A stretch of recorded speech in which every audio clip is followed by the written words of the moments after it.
What is up, guys? Coach Matt here, and as promised we are going over the free strength program today. And just so you guys know, I didn't pull this program just out of thin air. Where this originated from was the first thing that Coach Joey had me do when I arrived to Lionston was actually programming for our high school and our college athletes. So I designed a program to kind of help them improve their strength on the 4 main movements, as well as improving their overall conditioning. So that programming was originally 3 days a week. They came in Monday, Wednesday, and Friday.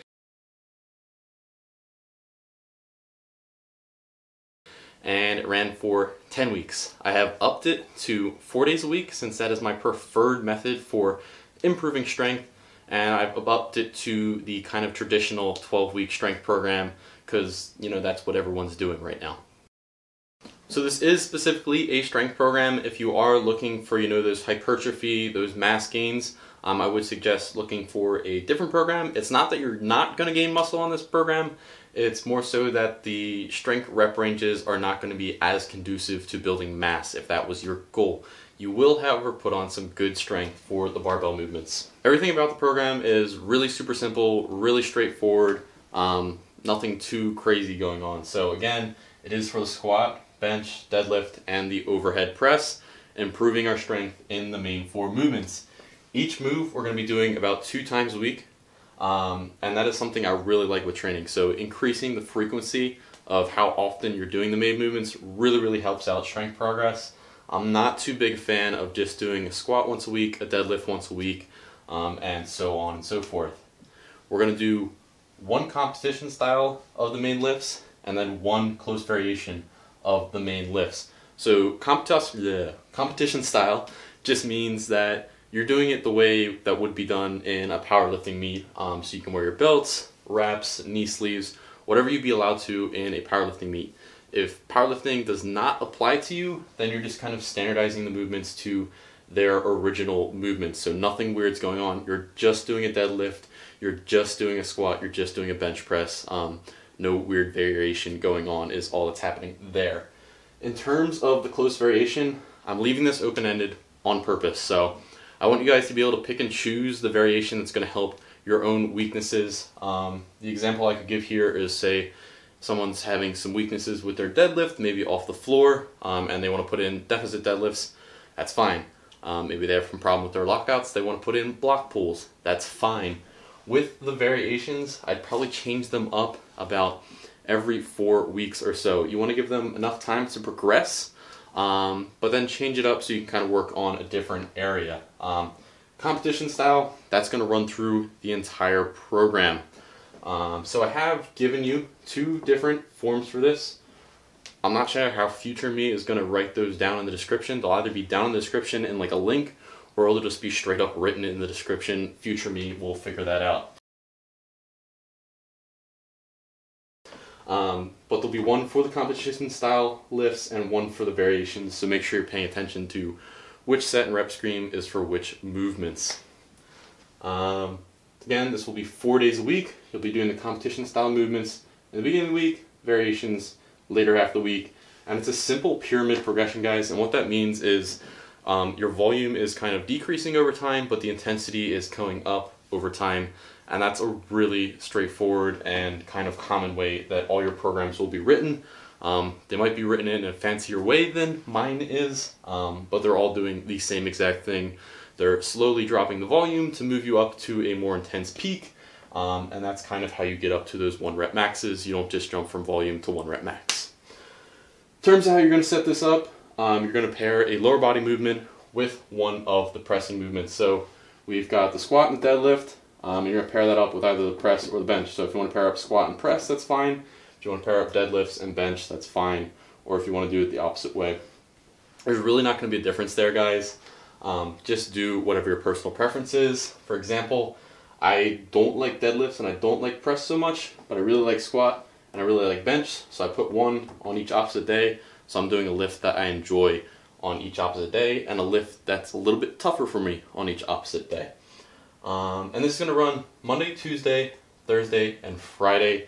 You do not have to do it that way, but I do want you to leave some off days in between. So 2 days on, an off day, 2 days off is completely fine. Don't just stack up all 4 days right next to each other, you will not get adequate recovery, especially if you're doing squatting and deadlifting multiple times a week. It's not going to feel too good, and that's kind of the overall setup there.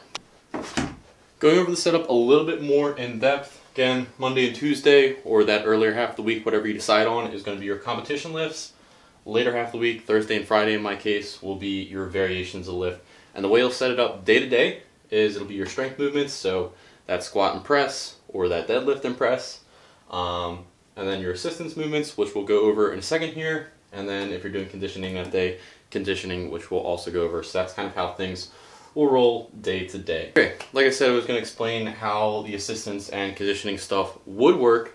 So assistance stuff, you've got a few different options here. And again, I want to leave it open-ended for you guys so you can make this program one that you'll adhere to, one that you'll be happy doing. So my favorite is probably just doing one additional variation, close variation of the main movements. But you'll keep this a bit lighter and in more of a hypertrophy rep range to work on a weak point. So some examples I could give here would be for squat, would be tempo squats, 303 tempo squats in that 8 to 10 rep range, where you'll be able to keep the weight fairly light, but you're still going to be getting a solid hypertrophy response, good technique response.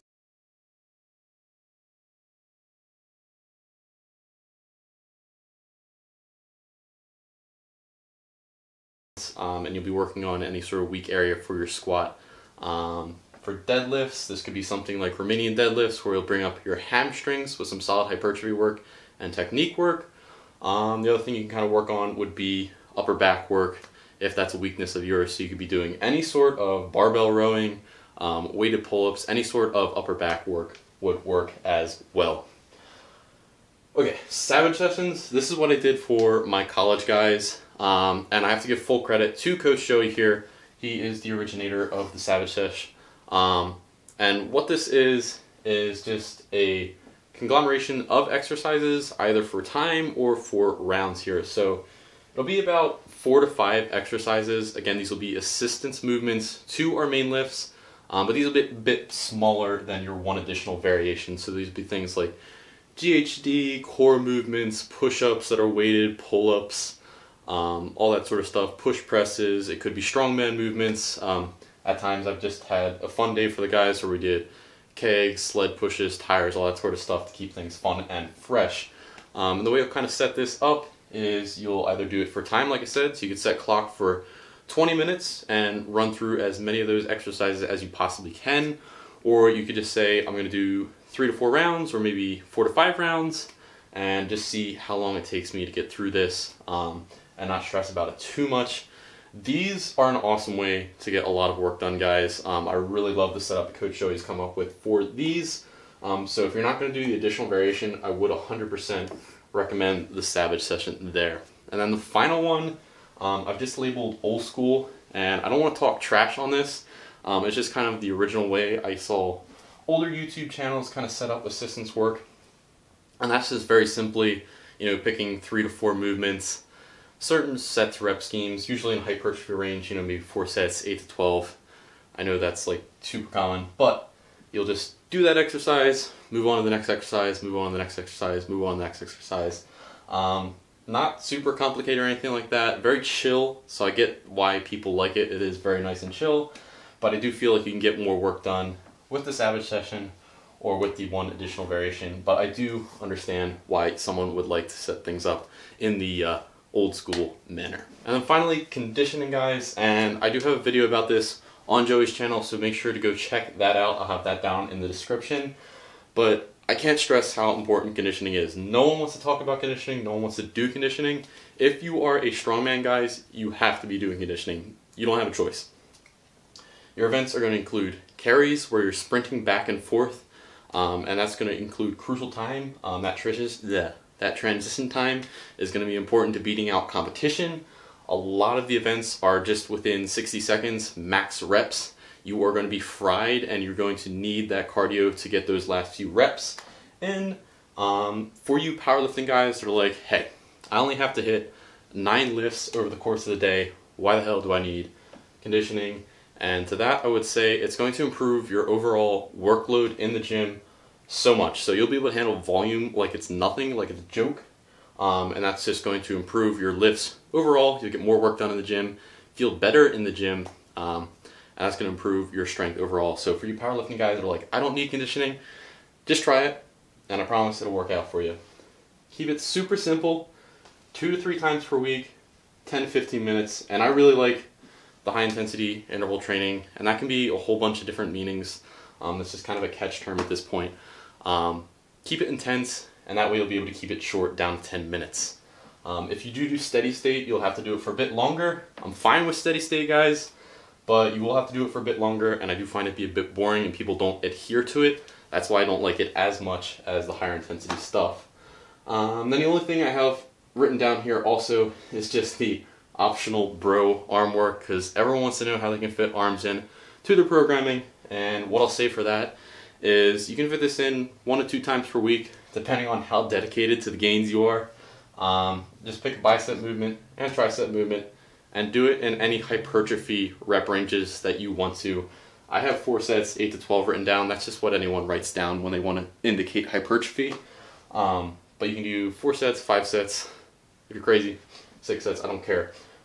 Any sort of hypertrophy style, bodybuilding style training you want to do, get it in, get out, and be done with that.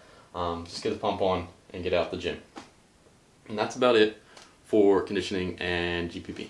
And we'll finish up with what I'm calling extra stuff. The first topic is singles, since that's very popular right now. I'll talk about that a little bit. And then also if you wanted to work in strongman work. With singles, I could make a whole video about this. Maybe I will in the future, but other people have already done it, so I'm not too interested in that right now. With singles, if you are interested in being a competitive powerlifter, I'd hop on this right away. Get used to incorporating them into your training. They'll be a big help for you guys that are interested in competitive powerlifting. If you're just getting into training, if you're relatively new to training, don't worry about this at all. And if you're not interested in powerlifting, I wouldn't say you truly need this. For strongman competitors, getting used to those higher intensity singles could be useful, but I'd say getting used to those higher intensity singles on something like your implement lifts would be more important than this, but work it in, see how it feels, and that's my say on that. If you want more on this, Alan Thrall has made a video on why he thinks it is important for your training, and those viewpoints are kind of similar to mine. And then also Silent Mike has made like the devil advocate video to Alan Thrall's video about why maybe not to work singles into your training. And I also agree with that video. So take those 2 videos, see what you like from them, see if you want to incorporate singles in. If you want to incorporate singles in, start it at the 3rd week of this program. Do it 1 single at 8, so 1 single at RP 8, and you'll do that with your competition lifts. So the first 2 days of the week, you'll do it for each of your competition lifts, and you can run that for the entirety of the program. That's that. In terms of getting strongman training incorporated into this program, I have made a video on this in the past. It's one of my earlier videos, so hopefully it still holds up. I know it was a bit trash. I still am a bit trash, but it's okay.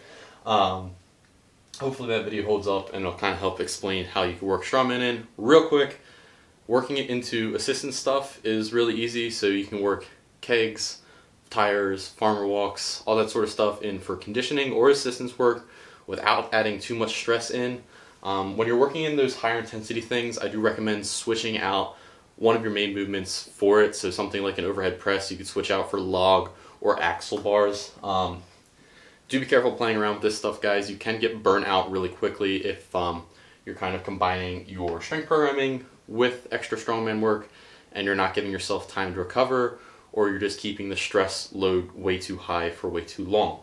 But go check out the video on that, and hopefully that'll help you out. Alright guys, and that's it for this video. I think I kept it under 15 minutes. So I'm really hoping. I've been trying to get my videos shorter, I promise guys. I know it doesn't look like that as I keep posting like 12-minute videos. Trying to keep them nice and short for you guys. I should probably stop talking. If you guys have any sort of questions about how this program should be set up, how this program should be run, feel free to shoot me a message or drop something in the comment section below. I'll be happy to answer any of your questions, guys, don't feel nervous at all about dropping me a question. I know there's a lot of stuff and a lot of different areas that we covered over a short period of time. So if you have any sort of questions at all, or you're thinking about doing something custom to the program, and you just want my opinion on it, go ahead and drop a comment below, and I will get to it as soon as possible, guys. But that's it for the video, guys. That's the strength program. If any of you guys do end up running it, let me know how it goes for you. Let me know what you like, what you don't like, so I can kind of improve things for the future. Thanks so much for watching, guys. Thanks so much for checking out the video and the channel, and I hope to see you guys all in the future. I'll see you guys later.